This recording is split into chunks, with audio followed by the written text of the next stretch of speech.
us with your general thoughts on the country's debt strategy. Yeah, thank you so very much.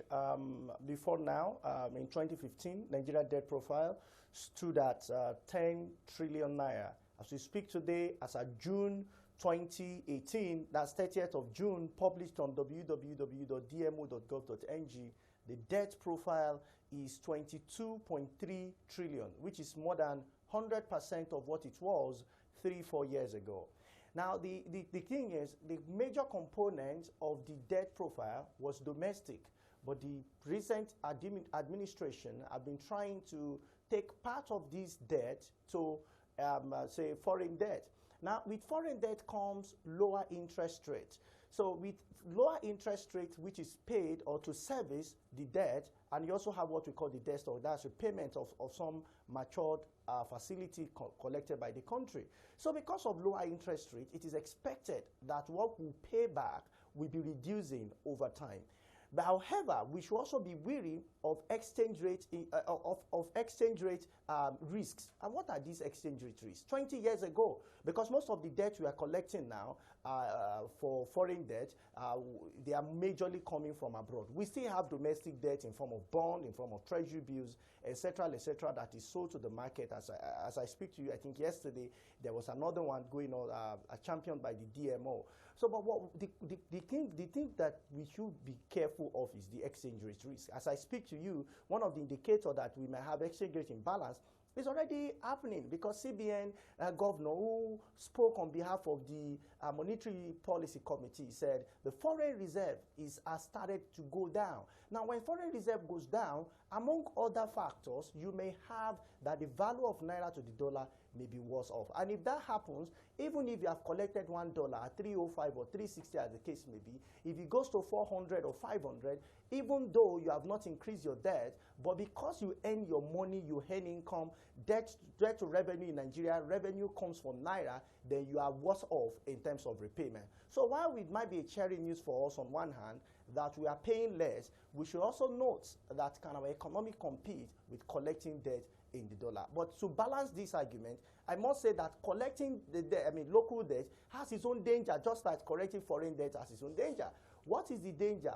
The danger is called the crowding out effect of the private investment, which have implication of jobs. So instead of people to lend money, to keep their money with the bank, which will eventually lend to investors, which will employ people, what happens when government is borrowing consistently from the domestic market is investors would prefer to give their money, to lend their money to government, because they are sure it is safer, it is better, with relatively better returns, unlike what you would have done with fixed deposit FD.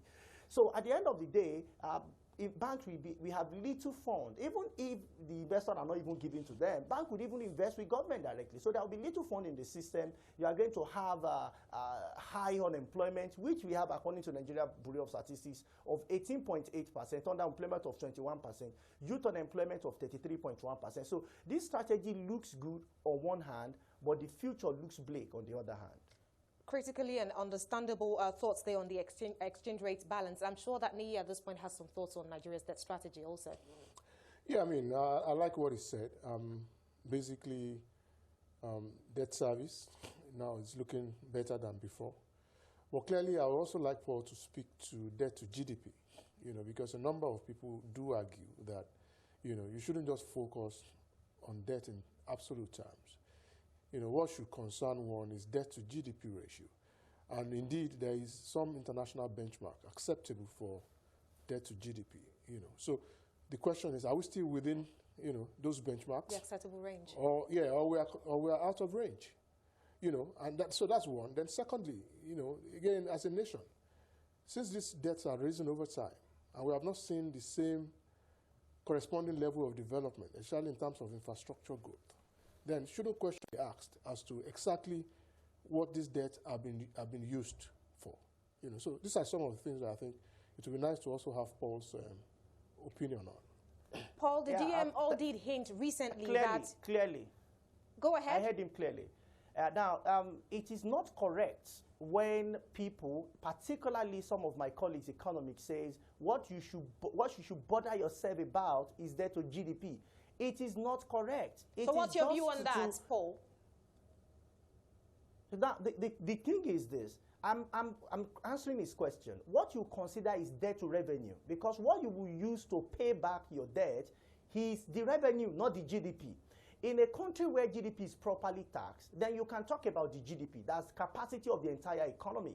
We are still within range when it comes to debt to GDP. But when it comes to debt to revenue, it might interest you to know that for every 1 naira received by federal government is spending 42 kobo to service debt, not to repay debt, to service debt. In 2019, this will even increase to about 52 naira. And in 2020, if government returns, it may increase to 63 naira. Why? Because government planned to borrow more according to the medium-term expenditure framework, which was presented to National Assembly in 2018. So Paul, in 2017 how sustainable budget, would you say that Nigeria's debt is? How sustainable is it? I didn't get you. Can you How repeat that, sustainable would you say that Nigeria's debt strategy is at the moment? Going by the figures you just reeled out. The strategy right now is not the best. It's a little bit better than what is done. And I will explain the two sides to you. While we are trying to reduce rates, we are still collecting more. That's the point.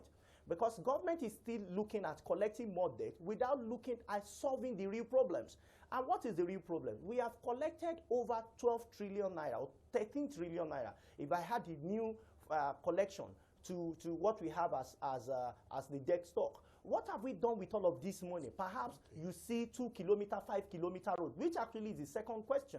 In Alaje, you see claim Lagos-Ibadan Expressway, and so on and so forth. So how efficient have we spent the money we have collected? Before now, what money was used for, which was won by the former minister, the one before this administration, that were collected to even pay salaries. And we did that even in this administration.